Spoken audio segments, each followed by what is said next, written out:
welcome in everybody to another episode of Speedway Soccer. I am Davey Shepard, joined today by Chris Ivy, Ben Wright, and the new radio voice of Nashville Soccer Club, Will Bowling, our good friend on the show. Will, let's start with that. Congratulations, hearty congratulations from us mere Speedway Soccer hosts to the new radio voice, man. That's great. We're super excited for you, all jokes aside.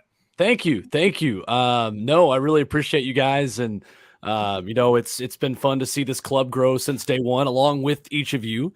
And I'm really excited to work with Lucas Panzica and Jaleel Alibaba, who crushed it this past weekend in Game 1 against NYCFC. So it's a dream job, dream come true, and excited for my first call this weekend against Red Bulls, and lots to discuss with the team right now for sure. We would have had loved to have had Lucas on tonight as well, but he is at the mind-numbing circus that is the NFL Combine, so he could not make it. Good Lord. I told him, I was like, Lucas, if I see one more tweet, I'm blocking you, dude. I'm blocking you for the rest of the week. Like, I can't deal with it. Nashville SC, guys, gets off to a great start. 2-0 victory at home over New York City FC. So, look, let's get right into it. I'm going to pitch it to Ben to start out. Look, I think a consummate performance, Ben. That was everything you want to see from a team in their opening game of the season. And I'll say this. I think it is kind of a performance that, like, we haven't seen a ton of Nashville do. I think, Will, we were texting and you said it looked like they had a backbone when they were up a goal, and that's not something we see all the time. So, Ben, your thoughts just on the game as a whole starting out. Yeah, I mean, super impressive way to start the season. That looked like a team who had played a couple games already. I mean, they were cohesive. They were on the same page. I mean, they've had a clear identity since day one, but they implemented it effectively. They never were going to control possession, but I mean, no one's going to control possession against New York. But for whatever, I forget what the splits were. For as much of the ball that NYCFC had, they never really threatened consistently. Nashville kind of dared them to play through the middle and knew that Walker Zimmerman and Jack Mayer and Sean Davis could just eat everything up. And I just thought it was really cohesive from a defensive side. Get a goal from a set piece, something that they've struggled from recently. And then, the counterattack. I mean, it was just their bread and butter. Defend well, score in a set piece, get a goal in transition. I think they looked really good. I think Fafa Pico had a fantastic debut. I think initially, at least, it maybe kind of eased some of the concerns that I had going into the year. And now it just comes down to if they can keep repeating it. Yeah, absolutely. Well, let's start with this. Walker Zimmerman opens up his account for the year. First goal of the season off of a set-piece, redirected ball. Chris, we were pretty critical of the team last year, both on offensive set pieces, clearly on defense as well. That's been the bigger story over the last two seasons. What did you see on that first set piece and then kind of on set pieces as a whole for the rest of the game? Yeah, I mean, it's really encouraging to see them score on an attacking set piece again. As good as they were in the first couple seasons of MLS at converting those types of chances, it was great to see them put one in the back of the net again. And that's really important for Nashville. So, I mean, as much as we talked about this offseason about ways to find secondary scoring, I think we all kind of naturally talked about the striker position, but there's other ways for this team to score, and they proved it on Saturday against NYCFC, and set pieces is certainly one of those key areas that if Nashville can find goals with regularity there, then it takes away a lot of their concern in other areas of the pitch. Yeah, no, I think that's right. Looking at the team in the first half, especially, like Ben said, willing to give away the ball, but knowing that they were going to have it in meaningful opportunities. I think unlucky not to be up one before that. Randall, in particular, I remember having a really good chance on goal. I think let's just go into Fafa, right? Like his debut, I think extremely successful. I think I made a joke in the group chat, Ben, that he had been invisible through 8 minutes, and then it was like, 20 minutes down, he picks a goal or picks an assist up. But I mean, literally just kidding, being the impatient person that I am in the chat. What did you see from him, Will? I mean, I know you were in the house, you weren't on the call. What did you think of Fafa's debut? I think it reminded me a lot of what Jacob Schaffelberg brought to Nashville when he first got here. I think the profile of the two players is pretty similar in the fact that they're very direct. They're going to take guys on one-on-one. They're very pacey. But they're also very active in defense as well. I know talking to Gary Smith about Fafa and just what he brings, it really likes the physicality and just the knowing where to be on the defensive side of the ball. And especially, as we all know, it's critical in Nashville's system for the wingers to do such a good job and set up and help out those fullbacks a lot defensively. I thought he had a really good partnership with Shaq Moore pretty quickly into his Nashville debut. I think those guys haven't had a ton of time together, but I thought they were particularly good. They looked cohesive. They looked like they'd been on the same page through preseason and through training. So I really think Fafa fits perfectly what Nashville wants to do on the counterattack specifically. I think where this team now has got to take the next step with him and with everyone else with the possession is, how do we unlock a team in a low block? How do we unlock a team that is sitting back and trying to protect what it has? We didn't see that test from him. I think, though, that Fafa is going to add some more ideas and add more creativity just with his pace in general, just simply because he's such a direct player for this Nashville team, which I think they've really needed more of on the wing. Yeah, I mean, and I think we talked about this a lot last year, that Mukhtar is such like a singular threat, and really for most of last year he was Nashville's only threat, and we were kind of wondering when teams were going to kind of key on him and really be able to shut him down. I mean, maybe you saw it in the playoff game against the Galaxy, but I still think he's kind of almost matchup proof because he's able to find space consistently. But having guys like Pico and Schaffelberg opposite, like on either side opposite of him, who are just such a threat to get in behind, they pin defenders back, and I mean, they take attention off of him. And so even if they're not getting the ball every time they make a run, it opens space centrally. And I think, I mean, I forget, maybe Chris or Davey, one of you touched on it, but I think it really opened up a lot of space for Leal before Mukhtar came on. And you were seeing him pick up balls in the same type of spaces that Mukhtar does. He was able to get it kind of on the half turn and then just drive with it. And so, yeah, I mean, I know a lot of people were underwhelmed with Nashville's transfer window, myself one of the foremost, but I mean, maybe Pico is going to be more effective than we thought. I think it was a really good debut from him, and I think kind of in a similar vein, I think Jacob Schaffelberg looks like he's gotten even better from last year. And maybe he was kind of forgotten about a little bit just because he was signed on loan around the same time as Shaq Moore, but I think those two are going to have huge impacts on Nashville this year. But Schaffelberg really excites me. I always kind of feel like an asshole being the guy who picks a man of the match winner who didn't get on the score sheet. But for me, like Leal and Schaffelberg were the most important players in the field. I thought they were both so good, got into such dangerous spaces, and just did so much work. I just was really, really impressed with the level from both of those guys this early in the season. Obviously, you got to keep it up, and it's a hard test to keep it up against Red Bulls this weekend. We'll talk about that here soon. But I was super impressed with both of those guys. I really liked it. Really liked Fafa as well. And look, Ben, you cursed him. We've got to talk about it. I thought Anibal, it's just unbelievable how much better the team is when he is in the lineup. And that's no slight on Dax McCarty, because I still think Dax can play a ball over the top that nobody else in this team can. Maybe Randall can play that kind of ball, but he's like the only guy, I would say. Hannibal he commands the field differently. The guy wins fouls that no one else in the team can win. It just amazes me every time. He did that the other day. But unfortunately, it goes down.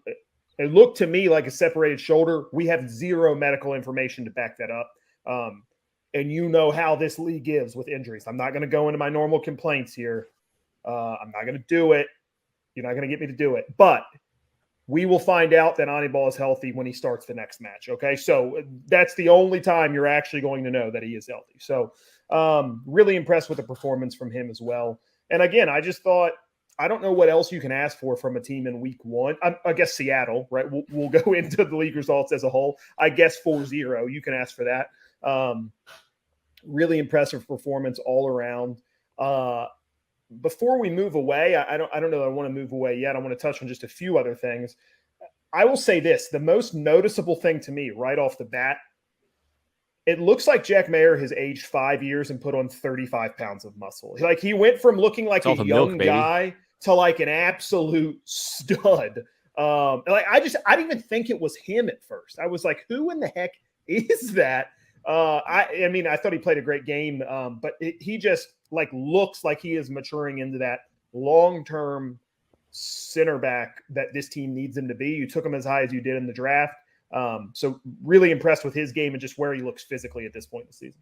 I think he's upgraded from 2% to fight milk. That's exactly right. Fantastic. I think, I mean, I'm great with Jack Mayer being as nice a guy off the field as he possibly wants to be. I'm okay with him kind of being a little bit of a dog on the field.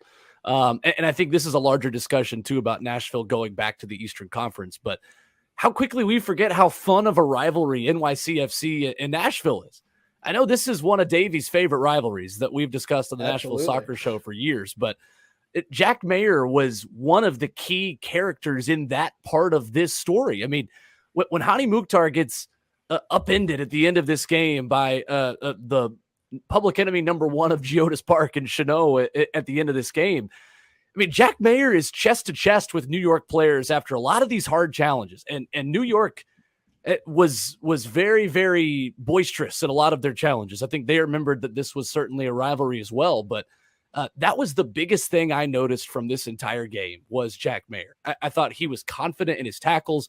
I thought even when he took some risks, even if they didn't come off for him, I would rather see him take those risks knowing that Walker Zimmerman is beside you as the eraser that he is, one of the best erasers and clearance guys in Major League Soccer. I'm okay with Jack Mayer being more aggressive and taking those chances for that reason. I thought he was terrific. I thought he was great just setting the tone beside Walker and all the stuff that goes on, outside of the 90 minutes, outside of, what's between the whistles as well. Yeah, I mean, I thought Jack Mayer had a great game as well. There was just that one kind of played in ball to Andrade where he kind of slipped through Mayer and Walker Zimmerman. And that was the only time that you could kind of tell that, that those two still needed to get on the same page. But for a first match, and it was only the fourth time that they had started together in a back four pairing, it looks like that to me, you would think otherwise that they had been starting together alongside each other for years, that they looked really good.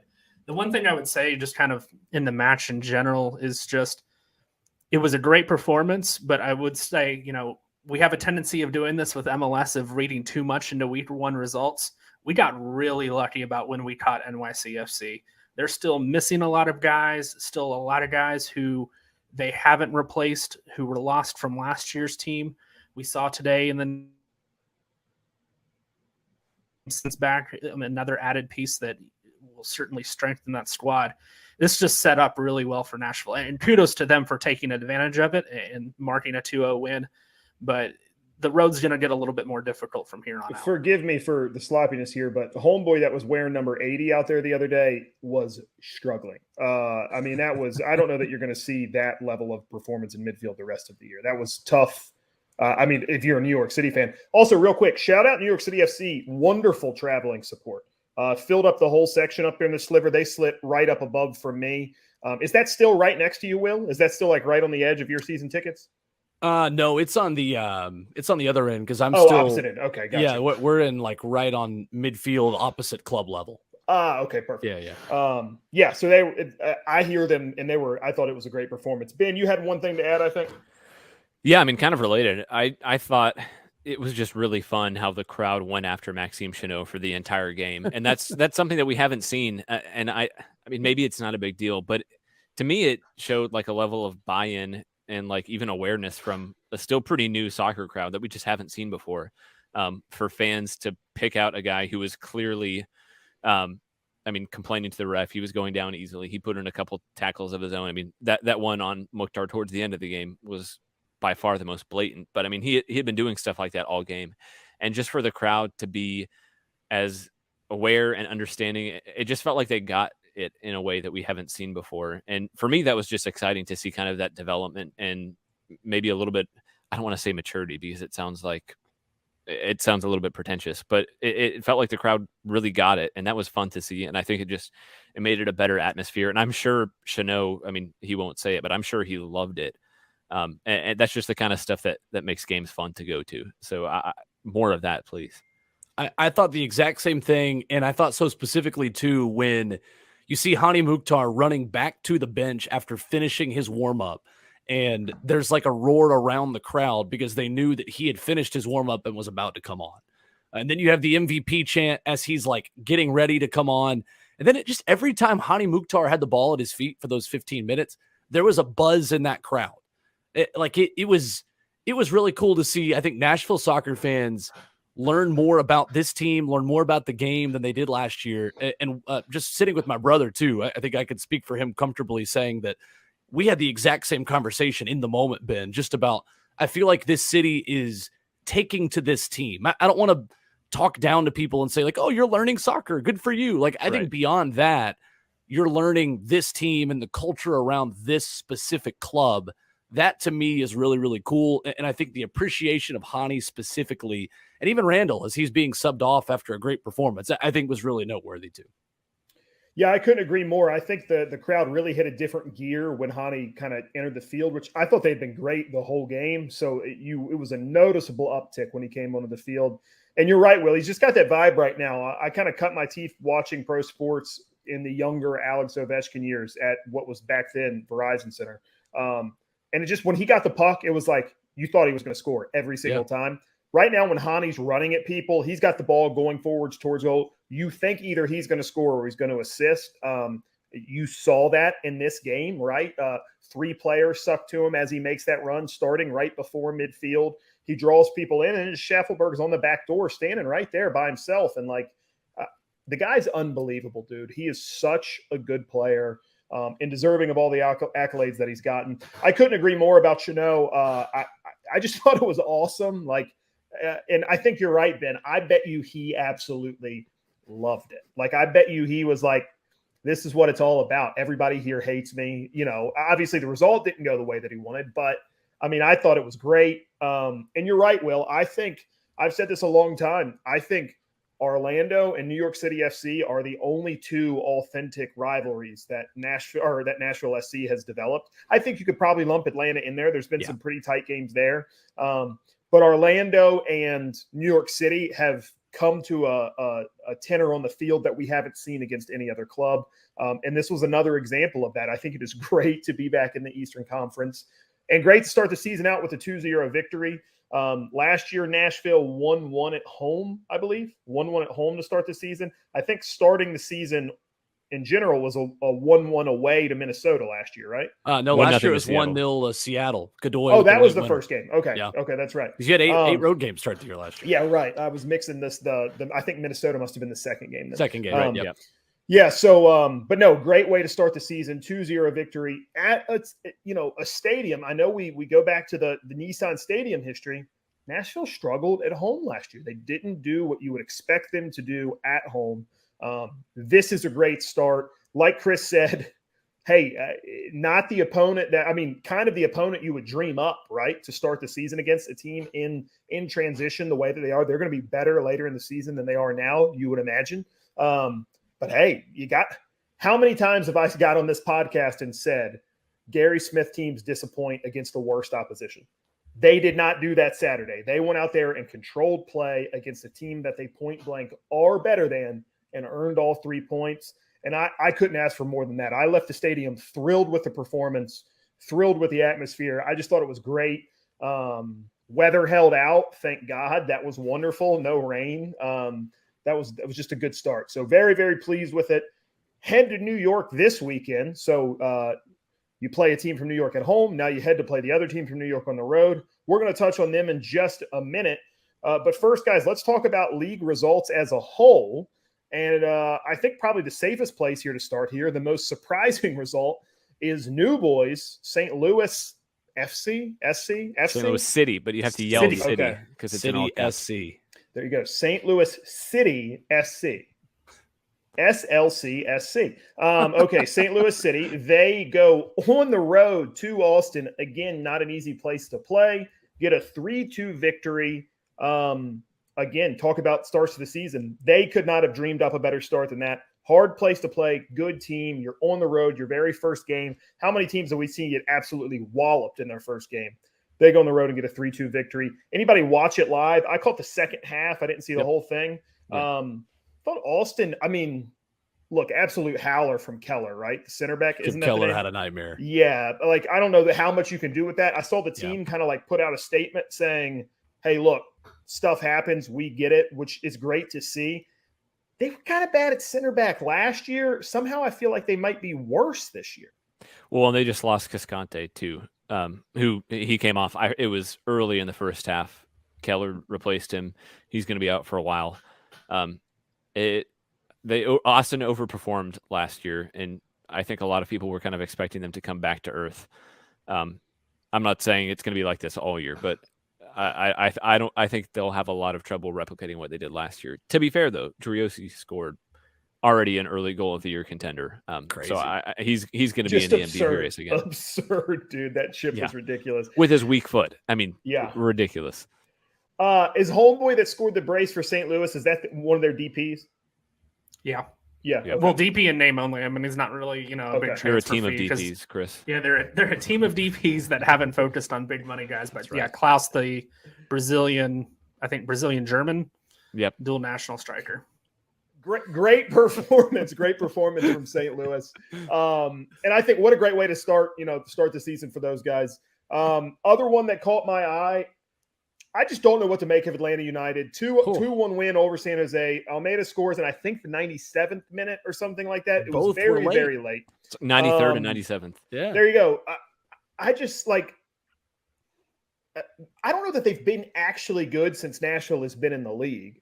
And I think now it's just like they kind of just are a middling team, right? Like they just are what they are. We've seen enough track record for the last 4 years to know who they are now, right?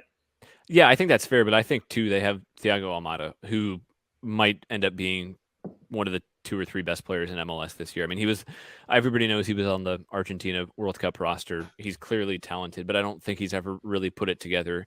And I think now he's motivated just to get out of MLS. I think he wants to make a big move either in the summer or winter window after being in the World Cup squad with a solid performance. I mean, there are going to be Premier League teams knocking for him. So I think he's going to be putting in performances, not necessarily to try to win a trophy, but to try to earn a big move. And I think that can paper over a lot for Atlanta, at least in the short term. And other one I saw, Minnesota United gets a 1-0 win. I think a lot of people expect them to be near the bottom in the Western Conference. Good win over Dallas, a team I think is pretty hard to play against in a lot of circumstances. And their Twitter admin was all over the preseason predictions after they pulled off that 1-0 win. Guys, last one I'll touch on. Cincinnati gets a 2-1 win over Houston. I think we would agree they were outplayed for most of that match, right? Yeah, I mean, Houston looked surprisingly good. Maybe it shouldn't be surprising given that Ben Olsen is their coach, and as bad as his teams have been in the past, he's at least got his players to buy in and play hard. And yeah, I mean, even in his post-game press conference, I'm blanking on his name. Cincinnati's manager said he would have trouble to even pick out 2 or 3 players who had a solid performance after a win at home, which you don't see that often. I picked Houston pretty low in the Western Conference, and I think I still might have them pretty low. But I mean, for their fan base, given how bad they've been and how kind of disappointing things have been, even under this new ownership, I think it has to be a huge kind of moral victory, even though they didn't come away with anything. I think they should be encouraged by that performance.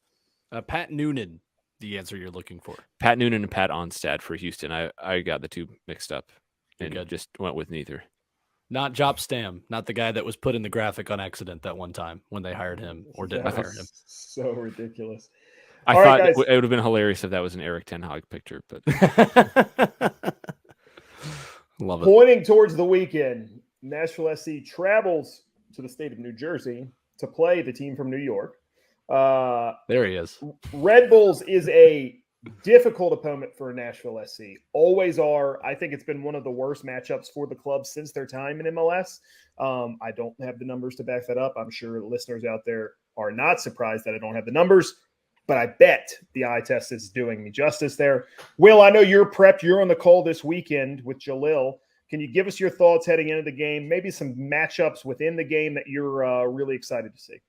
Yeah, I think it's an interesting one. And you are right, by the way. Nashville has never scored an open play goal against New York Red Bulls. Two matchups, the first of which came decision day 2 years ago now. Hani Mukhtar penalty was the only goal that Nashville has scored against New York. I think when you talk about getting a team at a good time, there's never really a great time early in the season to play a team that presses you as aggressively as Red Bulls does. Red Bulls had the second lowest possession number of any MLS team last year. So talking about Nashville using its directness to unlock a team that doesn't want the ball and just wants to pressure you.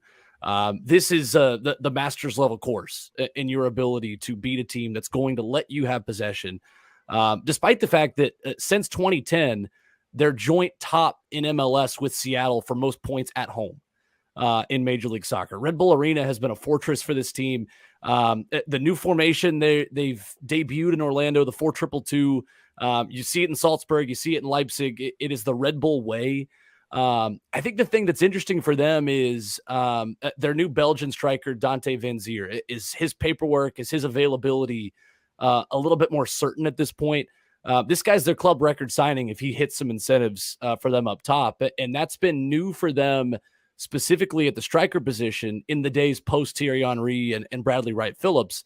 It's been a lot of academy graduates. It's been a lot of MLS veterans. They've got those two, and adding Corey Burke from Philadelphia up top as well to help in that effort. But this is a team that went 14 straight games last year without a goal from an out-and-out number 9.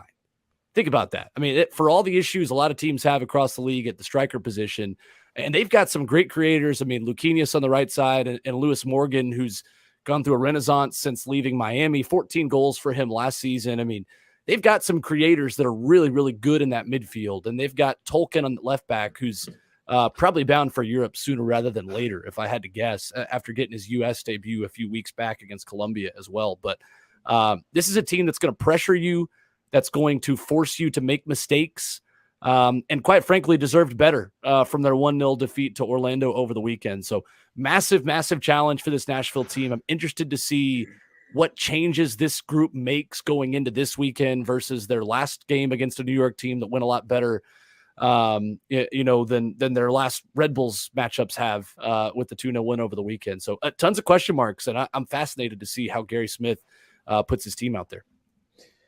Chris, you mentioned level of difficulty with New York City FC. It goes up quite a bit traveling to Red Bulls. You were talking a little bit about Tolkien earlier and his willingness to kind of get narrow. What do you see with guys like Fafa or Schaffelberg on the other side? Yeah, not so much that he gets narrow, but that he's really the only width and he bombs forward. Same with Harper on the other side. And it's just kind of a natural byproduct of that 4-2-2-2 system, where everybody ahead of that back line sits very narrowly. They want to congest the midfield, turn you over, and then go 100 miles an hour the other way. Well, if they do want to get width out of that, it naturally has to come from those fullbacks. So that's really an opportunity for Nashville to attack, is if you can get them to turn over the ball. If Tolkien has got himself far up the pitch, then arguably Nashville can use the speed that they've acquired over the last year in Jacob Schaffelberg and Fafa Pico to exploit those areas of the pitch. So Nashville's always had that kind of counterattacking ability, and something they've certainly relied on in the past in meetings with the Red Bulls. But I think they've got a couple weapons that might make this a little bit more interesting than those past two matchups. Yeah, I'm really interested to see how Nashville approaches this. And I mean, kind of like Chris was saying about the NYCFC win, as much as you don't want to read too much into that, I don't think you can read too much into a potential Nashville loss here. I think if they go in and play badly, I don't think it's time to panic or anything. I think it's just a bad matchup for them. But I think there are ways that you can approach it that don't necessarily play into Red Bull's hands, because they want you to bypass midfield. They want you to hit it long up to a target forward and try to – they're daring you to beat them to second balls, and they know that they can pretty much win those all over the field at any position. And I'm really interested to see if Godoy is healthy, because I think he's one of a few Nashville players who can play through a press. I think Dax McCarty is another. So I'm really interested to see how Gary handles McCarty if Godoy can't play, if he gives him the start. I just don't see a midfield of Sean Davis and Brian Anunga being able to do much against a high press. But if you can get McCarty, who can kind of maybe bypass bypass that like initial line of pressure. If you can get Mukhtar and Leal and Pico and Schaffelberg on the field at the same time, I don't think we see that ever under a Gary Smith system. But if you can get kind of a fluid and interchanging front line that doesn't even have a target forward, I think you could cause some problems. Again, I don't think that is going to happen under Gary Smith, but it's an interesting thought at least. I think too, we talked about Jack Mayer and that new partnership with Walker Zimmerman. This is a really, really tough test for that partnership already, and just being pressured by that front line that's so dynamic and just so athletic. I mean, Red Bulls are quick up top. I don't know what the strike pairing is going to be, but they've got about 6 strikers that they could feasibly put in. Half of them are academy graduates.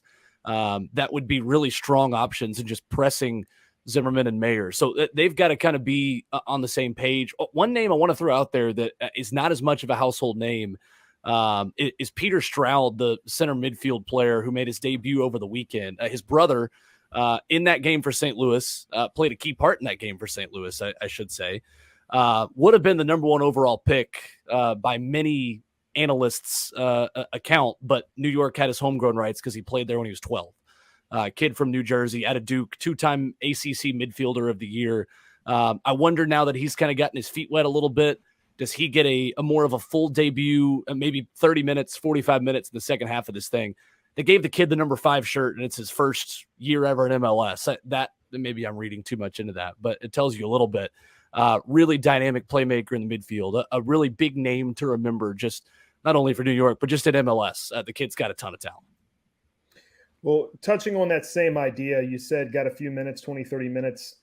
Hani played, I think, about 16 minutes the other day. Is that enough to get him into the starting lineup this weekend, or do you think we see another bench performance? You know, I really could go either way on that. You know, I just think knowing Gary Smith's history in MLS and through what we've seen in USL, I would guess that the next step for him would be playing 45 minutes versus playing, a full 60 from the start. And I think you'd rather have him available for the final 30 even than you would for the first 60. So not knowing really anything background about that, I would imagine that we're probably a couple weeks away, but that's purely speculation just based off of the way we've seen Gary Smith manage these things in the past. I guess the other side of that coin is Schaffelberg, Leal, Fafa, all the performances were so good. Like, why do you need to swap one of those guys right out with the performance that you saw from them? Ben, you had some other thought there? Well, yeah, and I just kind of along the same lines. I don't know how much it's worth it to risk Mukhtar in what's going to be a super physical game against a high-energy team when, I mean, like you said, it's not like the performances were so bad that you have to get him on the field because you have no other options. And also, I mean, it's week 2 of a long season. There's no reason to risk anything and aggravate it. And you have, I mean, not to get too far ahead of ourselves, but you have a pretty winnable game against Montreal at home coming up next week. I think it would make a lot more sense to keep him on the bench again against Red Bulls and maybe give him 60 minutes against Montreal. But yeah, I mean, he's the best attacker in MLS. You can't risk getting him hurt over something preventable this early. Guys, any other changes you expect? Obviously, I don't think anybody here expects Godoy to start. It seems like Dax is probably next man up, right? Yeah, unless Gary just wants to lean into the physical nature of the game and does play that kind of Red Bull against Red Bull and then put Anundra in there as somebody who's going to battle it. I mean, that's the only thing I could see potentially. The only other even feasible option would be, and again, I don't think this happens on the road, but it would be, I mean, if you're wanting to figure out how to play through a press, it would be really interesting to drop Leal into midfield next to Davis. And I think you would need a healthy Mukhtar to do that. But again, I think if you're looking for ways to play around Red Bulls, I think he's one of a handful of players who could do it. But again, that's I just don't think week 2 is where we see it happen. If I'm skeptical that we ever see it happen in earnest. And I think definitely not this week. But I would love to see it as well. I mean, we've talked about this probably to the point that people are sick about it out there. So I've banged that drum for way too long. Yeah, right. That's for sure. Hopefully we see CJ Sapong at least make the match day squad this week. I know people. I've been critical of Teal Bunbury in the past. I just think the other day, I don't know that you're ever going to see him thrive in that 9 position, like as the true target man, particularly when Hani Mukhtar isn't standing right next to him. So as good as I thought, good. I thought he was okay, but I just don't think I don't think you're ever going to see him like, oh, good Lord, that was like an out and out target man number 9 performance. No, I just don't think that's who he is as a player. No, he doesn't do the same hold up work that CJ Sapong does, but he's a much better passer. And so it was really fun when he dropped a little bit deeper. And I mean, kind of like we talked about already, just how the wide players open up so much space. I think him getting on the ball kind of in deeper positions and being able to play it through to Schaffelberg or Pico is a completely different look from what you get with Sapong. Yeah, no, I think that's totally fair. I think some of the rumblings I heard that day, and then a little bit of stuff I saw on Twitter was more expecting that CJ type performance, and it's just not who he is. So, sure. Yeah, that's fair. Again, I think the sooner you can get a CJ, look, if you're not going to be able to unlock a team through the midfield and you need a goal against a team like Red Bulls, being able to hump the ball up top to a big body is the next best option, and I don't know that you get that out of Teal. So just a thought. Guys, let's end with this. We got like 2-3 minutes left before we hit our 40-minute mark. Apple TV, first weekend in earnest with all of the production, and I thought they did a great job. I retweeted it. It was like the comparison between Fox Sports and Apple TV's production. I mean, it just looked like cable access versus ESPN or something like that. Like, it was absolutely absurd. I thought the quality of broadcast, I watched the game back at home, was tremendous. We'll be very, very excited for this weekend. Tony Husband on the call. Don't forget that you can swap over to the radio voice of Nashville SC and get Will Bowling on the call as well. Not for road games. Not for the road games, right? Yeah. when they're home, you do have for Montreal. Jaleel and I will be with you, synced up with TV. Love it. Yeah, so I just want to hear your guys' thoughts. I thought it was great. Obviously room for improvement, but I was super pleased with it. Yeah, I mean, I think it's everything MLS fans have ever wanted. And I mean, I've been watching this league for, God, maybe since before Will was born. And as a fan, like you've just been begging for this level of coverage.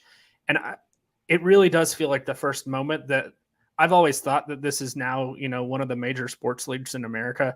It now is presented and feels like it's one of the major sports leagues in this country. And that's just a huge step forward. And sure, I mean, week one that there's some kinks to iron out, but I mean, I can tell you driving back to Nashville after the game Saturday and just being able to click in the app, listen to the whip around show, even if I can't see the video while I'm driving. I mean, it was incredible. Just being able to listen in on every match and commentary on it. It's something that we've always wanted for years and years. Yeah, I thought it was really, really good. And, I think the biggest thing for me is the uniformity in the presentation. And that's probably just me being a broadcast nerd also, because when I was born, as Chris mentions, I was basically a broadcast nerd at that point. But just the video quality looks the same, and it's the same HD. Like, it looks really, really good. I like simple graphics. I don't like all these, football and basketball just try to do too much sometimes. I like the simplicity and just the clean look of it. The commentary teams are really good. I think this is the wild, wild west for a lot of the clubs. And, I think teams are going to have to learn just trusting new voices. I mean, there's some of these broadcasters that have been local television voices for over a decade at a lot of these places. And so that's going to take some getting used to, I think, for some of the more established clubs, and for, Steve Cangelosi, who's an MLS broadcaster, not the Red Bulls voice, as he has been for quite some time. Things like that, I think, take getting used to, but it felt like a big deal. It really did. I think Chris hit the nail on the head that it felt like a major sport. It felt like the way ESPN treats baseball and, treats a lot of these other things that aren't football. And yeah, football is always going to get a different level of coverage in this country. And there are numbers and ratings, I promise you, to back up that. But I think for us and for this community and for soccer and what MLS is right now, I thought they hit a home run for week one. I really, really did. Yeah, I think, I mean, you mentioned this already, Will, but just having like uniform standards across the board makes a huge difference, because it had varied so much from game to game. Like, you turn on a Houston game and it was like they were under completely different like directions from Orlando. Like, the angles were different. Like, even the color grading was completely different. And I think we talk about the Premier League all the time as kind of the gold standard. And I think, I mean, quality of play and narrative is huge. And I think they have that far and away ahead of any other league. But the broadcasts are also just way better. Like, even if you turn on a Premier League game, it's noticeably better. It just looks better than a Serie A game or a Bundesliga game here in the US. And I think that's because they've done just an absolute, like, fantastic job getting uniform broadcast standards across the board. What is this Premier League that you keep referring? I'm not familiar with that league. Do you follow Wrexham exclusively? Okay, right? That's good. That's right. I'm just a Wrexham only fan. I will not be paying attention to the Premier League for quite some time. Screen grab this. But I hate that we don't have a Premier League minute on a Nashville soccer show anymore to gloat. Oh my God. That's what Andy said in the chat. He said, where is Will going to yell at everybody about Arsenal if he has no more Nashville soccer? I want it known that Arsenal got good when I started being more realistic about where Arsenal was. And when I picked them to finish second this year, which I'm still going to say is probably going to happen. Second to Manchester United. We know what's happening. Okay. All right. Here we United are good too. Newcastle, we're out of time. We're not going to go down a rabbit hole here. But United. I just want to point out that United were number 1 in Bleacher Report's European soccer power rankings today. Marcus Rashford is the taking stock in of European soccer. That's true. And has one trophy. I think Marcus Rashford, I don't think this is probably just a stone cold fact. He's the most informed player on the planet right now. No questions asked. He's outrageous right now. Yes. Well, guys, I have a 2-year-old banging on the door next to me, and we are out of time anyway. So I'm going to put this one to bed. Listen out there. We appreciate you listening. I'm Davey Shepard, Will Bowling, Ben Wright, Chris Ivey, all here. Will is on the call. Make sure you turn onto that for Rebels on the radio this weekend. 6:30 start. Is that right? Yes, 6:30 kick and terrestrial radio as well. I know many people asked about that, but no Tennessee conflicts. We are not on the app. We are first game ever on the 104.5 terrestrial radio signal. So looking forward to that on Saturday. Love it, guys. We appreciate you listening. I got to get out of here. This game is about to knock down the door. Have a great night. We love you guys. We'll see you next week.